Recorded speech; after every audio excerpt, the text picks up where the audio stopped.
The Suikoden series is something that for one reason or another I unfortunately don't have much experience with, which is something I'll hopefully be able to fix here soon with the remaster, if it ever comes out at all. Back in 2020 though, a couple years before that was even announced, I was happy to learn that in some way I got my chance to experience it for myself when I saw that the Suikoden series was going to be getting the bloodstained treatment with its crowdfunded spiritual successor, Eiyuden Chronicle Hundred Heroes. Hundred Heroes was developed by Rabbit & Bear Studios, a development team that's composed of some of the people who worked on the Suikoden series like Junko Kawano and its creator Yoshitake Murayama, who unfortunately passed away before the game was finished. Hundred Heroes was created from a desire to make the kind of game that the dev team as well as the fans wanted, and as a lover of, well, really just RPGs in general, let me tell ya, I was pretty interested in what I was seeing. Everything they showed or described painted a picture of a game that would be right up my alley, and while I don't have much experience with Suikoden, my dad does, and with how much he loves those games, I knew I'd have to check this game out once it released, since at the time I was unfortunately too poor to actually back the game at all. Having now played Hundred Heroes for myself though, I gotta say,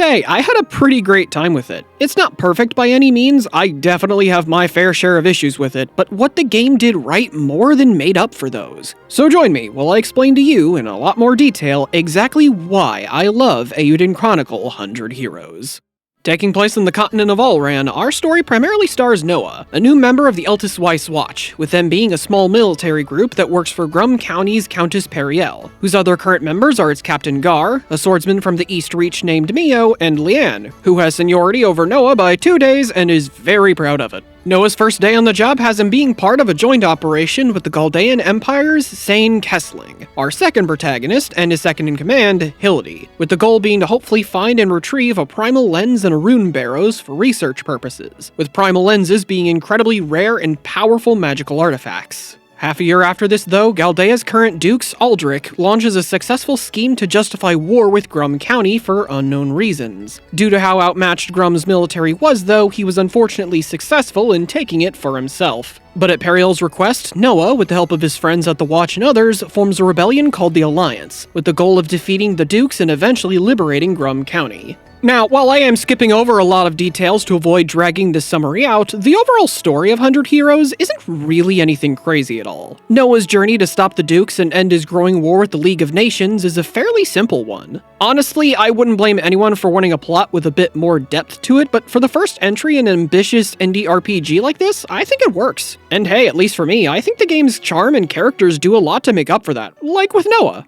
Frankly, out of every protagonist in Hundred Heroes, Noah is definitely my favorite of them, and really he's just my favorite character in the game, period. He's a guy who just loves to help people whenever he can, and honestly, he kinda radiates himbo energy at points and in general is just really adorkable. Like, I knew I was gonna love Noah when he gave his own magical girl-esque speech during Melor's quest, and after finishing, immediately asked if he did it right. Then there's this line from him during Momo's quest that honestly just sums up a lot of his character, and I'm not gonna lie, it actually got a pretty big laugh out of me. Sane was pretty great too, though, and while I won't go super deep into it to avoid spoilers, I love how the game handles his feelings on serving Galdea. On a related note though, I do wish they showed off more of the results for the Dukes' actions. Without spoilers, the things he does in pursuit of his own goals, and to a lesser degree, even his war with the League itself, aren't really shown that much. If I had to put it another way, I'd say that the game put a lot of focus on telling us what the Duke's done wrong, but they didn't put enough focus on showing us what he's done or is doing. And I think it makes the story feel like it has less stakes than it actually does. Now, with that being said though, there is a third protagonist named Marissa who I've neglected to mention, and while I like her plenty, I do kinda wish the game devoted a bit more time to her. Unlike the other two, she isn't present from the very beginning, and she fully joins that party, I'd say about halfway through the game. Really, the problem for me is that despite being the game's third protagonist, she doesn't fully feel like one to me. But like I said, I do still like her a lot, she has some great moments in the story. As for everyone else though, with there being 117 other heroes not counting the protagonists, let's just say that there's a little bit of something for everyone. You're bound to find at least a few characters that you really like, with some of my favorites being Carrie, because she's your fast travel, and of course the Rising Trio, which were great to see again. In terms of the story, I don't really have much in the way of criticisms, but in terms of the presentation, at least for the Switch version, this is where we get into some of my issues with Hundred Heroes, because at the time of this recording, it's got some technical problems. Now, aesthetically speaking, the game's areas like dungeons and some towns look great. It goes in a HD 2D direction like with the Octopath Traveler games or Live Alive, but on a general level, I kinda like how 100 Heroes handles it more. It just feels a bit more cinematic to me, if that makes any sense at all. And I gotta say, the music's also really great. In fact, I'd go as far as to say I like it more than even the visuals. There's not a single bad song in this game, with my favorite one easily going to the game's main theme, Flag of Braves. It's an incredible song you should definitely give a listen to, even if you don't plan on playing 100 Heroes for yourself. As for those technical issues though, swapping tabs in the menu is strangely slow, load times can be a bit long, pop-in on the world map is very apparent, and most importantly of all, this game is very unstable, as in it started crashing on me fairly frequently after a while. While I genuinely can't tell you how many times it actually occurred, it happened enough that I eventually started to get nervous every time I had to go a while without a save point, and any time I started to do some town developing. Heck, in the case of the latter, it happened frequently enough that I had to start saving before I ever built anything at all. The Switch version of the game clearly wasn't optimized all that well, and while I understand how large a project like this game would be for a small indie developer like Rabbit & Bear Studios, this level of instability isn't okay. I don't know if it was possible at all, but the Switch version really should have been delayed by a month or so. That being said though, I'm way more positive when it comes to the gameplay side of things, for the most part, but we'll get to that. Starting with the combat, 100 Heroes is of course a turn-based RPG. Here you can have a max of 6 active party members in battle at once, along with 1 support character for various buffs and bonuses. There's also these 3 attendance slots the game doesn't really explain at all. See, these are here for those moments in the story when you have to use a certain party member or two, but you don't want to actually use them. In cases like that, just stick them here and you can have them present in the party without actually needing to use them at all. Frankly, it's just a really nice little mechanic. Now, as for the combat system itself though, it's pretty great. Both your party and other enemies are composed of a front and rear row. Each character has a different attack range that can be short, medium, or long, and which row party members are put in will decide what enemies they can even hit, with short-range heroes straight up always needing to be in the front row. Unlike plenty of other RPGs, everyone needs to decide what they're going to do before they actually do it, and once that's decided, everyone takes their turn according to the turn order gauge at the top. As you can easily imagine, that does mean it's very possible to kill or even stun an enemy before they can do anything that turn. And I'm not gonna lie, this does add a really nice extra layer of strategy to fights and how you can get the most out of any one round of combat. On the note of strategy though, 100 Heroes does something with a good chunk of its bosses that I absolutely love. So let's talk gimmicks. Every now and then you'll come across a boss where either at the start or during the fight will have a unique gimmick of some kind. And let me tell you, these are a really cool way to make bosses feel more dynamic. They can be pretty simple at times, like when you can hide in rubble to avoid an attack during the first boss, but other times they can be as silly as functionally playing a magical girl edition of Whack-A-Mole with a giant monster. Like, this is amazing. As another example, one of my favorite fights in the game is the fight with the Pagurian during the events in Euchris. The whole deal here is that this giant crab is balancing on 2 smaller Pagurians, so the goal here is to beat the crab out of his footstools to temporarily knock him over for increased damage. Combine that with the fight's actual difficulty, and you have one of the most satisfying and fun bosses in the game for me. The gimmicks are a genuinely great idea that do a wonderful job at making boss fights even more interesting as well as unique. But if I had any criticisms at all, I do wish there were a few more bosses that had them, but that's honestly just a more personal thing for me. By far, my favorite part of the combat though is party management, because let me tell ya, I love party building in this game. With there being 120 heroes present and all of the non-support characters each having their own unique stats, weapons, skills, and rune slots, more on that in a moment, there's a ton of room for experimentation. Heck, there's even some units who are so big they fill in a whole 2 slots in exchange for higher stats, like Friend or Marissa's Griffin, Aelior. Very important and very relevant side note, by the way, Aelior is actually missable. At a certain point in the game, you'll find Marissa standing in the lobby of your HQ, and if you don't talk to her after a certain point, she'll no longer be there and you'll miss the chance to recruit him. So I'd make sure to do that quest as soon as you can. Getting to the rune slots I mentioned though, these are your biggest way of customizing each hero outside of whatever accessory you give them. Each hero has a normal rune lens which you can have runes applied to for either stat buffs, bonus effects, and even new skills as well as magic. And all of them each have their own number of slots and slot types for customization. Another thing to consider is hero combos. See, plenty of party members in the game will have a combo attack they can do with one or more specific heroes so long as they're in the party, like Noah and Leanne's senior and junior combo. They're not so strong that every party composition should definitely have at least one, but it's another layer of things to consider. I gotta say though, with how many heroes are in the game, I do wish there was like a list detailing every combo you unlocked. And on a similar note, I also wish that for the magic runes they actually detailed what spells they'd specifically give you before you equip it at all. Honestly, I'm not really sure why at least that much isn't in the game.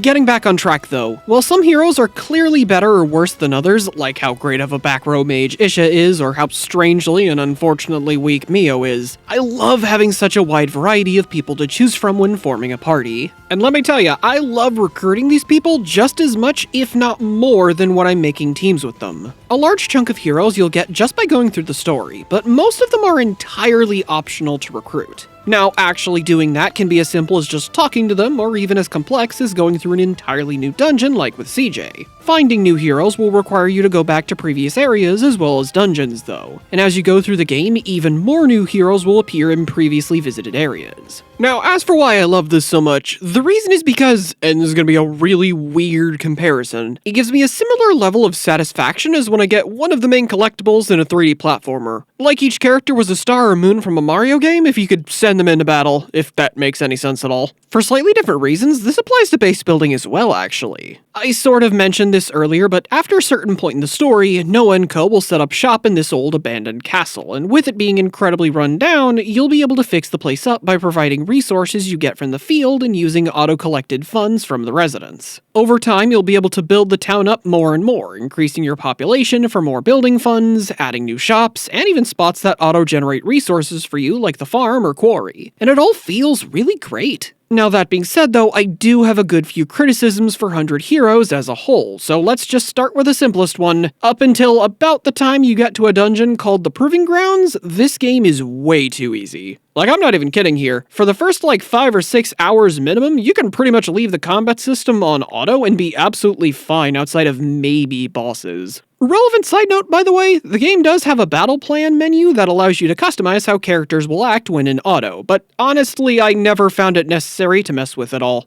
Back to the main point though, I'm not saying I need the opening hours of the game to be really difficult, but I'd like for it to not be so easy that I can effortlessly leave the game on autopilot most of the time and be fine. As for my second issue though, there are two other battle types, I guess you could call them, with War Mode and the duels, and honestly, I'm very meh on them. War Mode is a more tactical combat style that occurs whenever you need to bring in the Alliance to fight Galdea's army. Here you'll be picking out commanders to lead your troops, with each one having a total of 6 unit leaders, which are made up of generic soldiers and more importantly, your recruited heroes. Combat-wise, it's as simple as having your commanders move to a new space, and when they're in the same one as one or more enemy commanders, they'll fight each other automatically. There are other aspects to it, like Legion commands, which can grant buffs to you or debuffs to the enemies, as well as active and passive skills from unit leaders, but honestly, there's not really much to talk about here. This part of the game is pretty simple and hands-off, so much so that I don't have much to say about it. I wouldn't say it's boring at all, just that it's kinda meh. The duels, though, are a very interesting beast. These don't come up much, but when they do, one of your 3 protagonists will have a one-on-one fight with someone important. Here, your goal is to attack and counter them to lower their health to the break point, as well as fill up your break gauge so you can transition to the next phase of the fight or just beat them altogether. Now, to the uninitiated, that may sound simple, but in practice, it can get admittedly kind of confusing. See, the duels are pretty much a sort of frustrating game of trial and error. What your opponent will do next is choreographed based on what they said at the start of the turn, so what you have to do is figure out for each line whether you should attack or counter.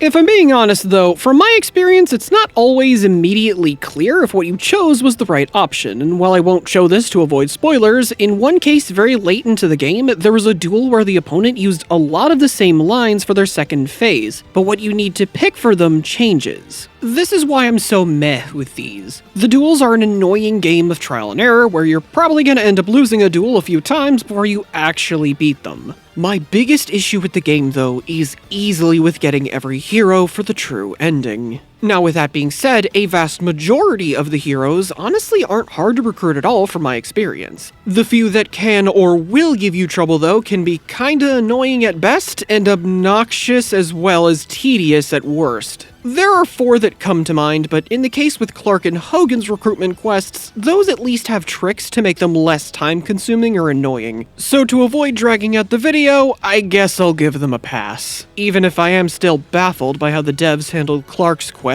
with the script RNG. Celia and Reed, though, will both individually take you hours to recruit, and there are no real tricks here. Celia requires you to nearly finish Kurtz's cooking battle storyline, and Reed requires you to get through a massive chunk of the Baygoma storyline. Both the cooking battles and Baygoma are mini-games that honestly aren't even that fun. The cooking battles are as simple as picking 3 meals based on hints the referee gives to the judge's tastes and mashing A to cook. And once you beat your opponent, you have to wait about 5 minutes, from my experience, to do the next one. There is literally nothing more to them on a mechanical level. Then there's Baygoma. Gameplay-wise, you have to choose a set of 3 tops to fight your opponent, with each one being used in a different round. After that, you just launch them and press A when the gauge is full for a charge attack. There's a bit more to it, but honestly that doesn't really matter too much, since the main point and the real issue here is less with the mechanics and more how you get new tops at all. See, starting with that first point, you can't actually buy new tops at all, and unlike with recipes, you can't just randomly find new tops in chests. Outside of the storyline itself, most of the tops you can get are from monster drops that, without accessories that boost item drop rates, like the one you can find in CJ's optional dungeon, are too low to justify farming in the early game. Even going beyond that, though, most of the better tops you'll need for this questline are only available in the late game anyway, so unlike the cooking battles that you could theoretically do over the course of the game, you pretty much have to do Reed's quest almost all at once.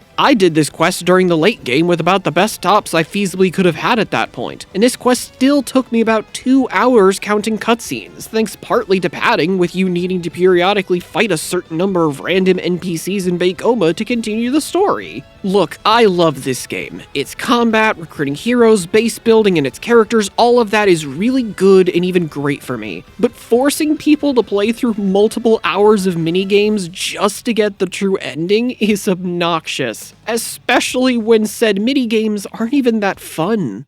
Eiyuden Chronicle 100 Heroes isn't perfect at all. For as great as the game is, there's definitely a lot of flaws here and places where it really could have used more quality of life, like being able to save wherever, for example. But for me, all of the good parts of the game and all of the heart the devs put into it more than make up for that. While I'd stay away from the Switch version until it's gotten a few updates, I definitely recommend the game. And I'm very excited for both its DLC later this year and especially its eventual sequel. Let me tell you, if it can iron out 100 Heroes issues and improve on what it did right, I'm pretty confident we might have a masterpiece on our hands. Until then though, thank you all for watching, like and subscribe if you enjoyed the video, and I hope you all have a nice day.